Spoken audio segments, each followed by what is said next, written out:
Sahabat Kuku TV, hari ini saya ada di Desa Beringkit Melayu, Kecamatan Marga Tabanan.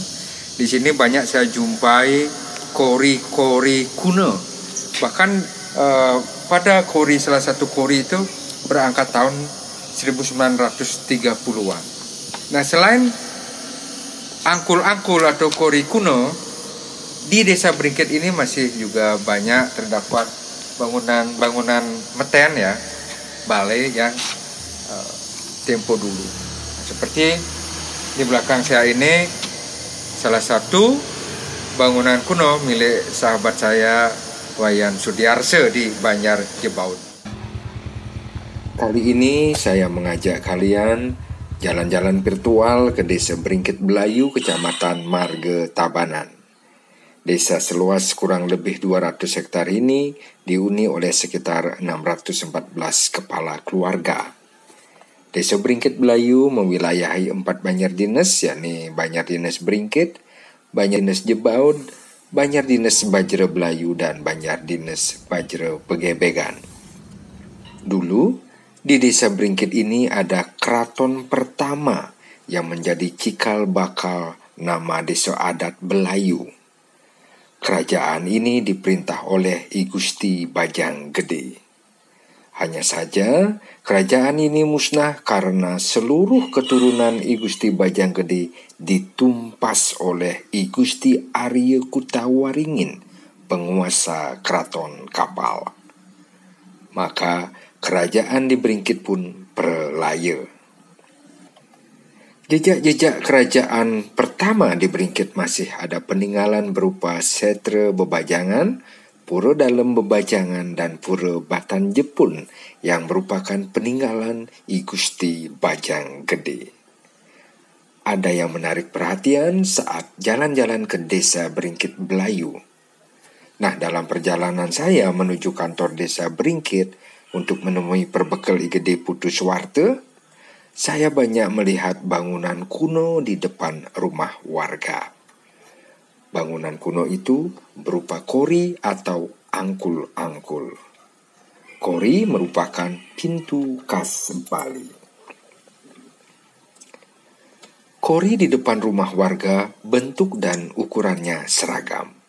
Bahannya dari bata mentah dengan perekat tanah liat.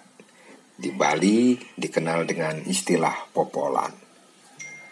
Dari ujung utara Banjar Beringkit hingga Banjar Jebaud, dekat kantor Desa Beringkit Melayu, di kiri kanan jalan terlihat kori kuno milik warga.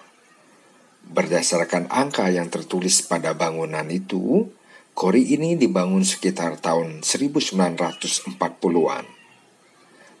Ada juga Candi Bentar Megah di Pura Dalem Belayu dengan angka tahun 1933. Menurut perbekal Desa Beringkit Melayu, I Gede Putu Suwarte, kori kuno berbahan bata mentah dengan perekat tanah liat ini dibangun sejak tahun 1933. Tidak ada perintah khusus kepada warga untuk membuat bangunan kori yang seragam. Seragamnya bangunan angkul-angkul atau kori di Banjar Beringkit dan Banjar Jebaud karena proses pengerjaannya secara bersama-sama dan gotong royong. Bahan yang dipakai hasil dari batu bata mentah, maka hasilnya pun sama dari segi bentuk. Namun karena usia, bangunan sudah tua dan ada yang jebol, maka sejumlah warga ada yang mengganti kori dengan bentuk kekinian. Untuk kori-kori yang memang secara fisik lihat pakai batu bata mentah, batu popolan, yang kelihatannya yang sebelum diganti kan kelihatan seragam di Desa Beringkit. Itu mulai sejarah dari dinasti Aryo Sengkono, kira-kira 1612 sampai 1945 sebelum terjadi perubahan kerajaan.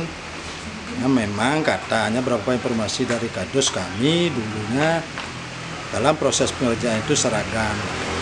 Jadi seragam dan ada perbanding dari tetangga sebelah. Jadi kelihatan fisiknya seperti sekarang ini yang mungkin dibangun tahun 1900-an itu Dan sudah ada yang diganti, kalau sudah yang roboh, semua kelihatan itu seragam karena mungkin dalam proses pengerjaannya gotong royong bersama-sama. Selain kori kuno, di Banjar Beringkit dan Banjar Jebaud juga banyak bangunan rumah kuno. Bangunan ini disebut dengan Balai Meten.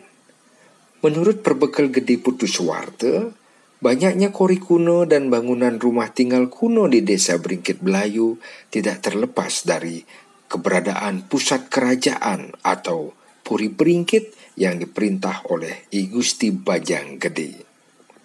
Cikal bakal Puri Belayu dan Desa Adat Belayu bermula dari berdirinya sebuah kerajaan di Banjar Beringkit. Madi Sugianto melaporkan untuk Kukuh TV. Kukuh TV, kabar dari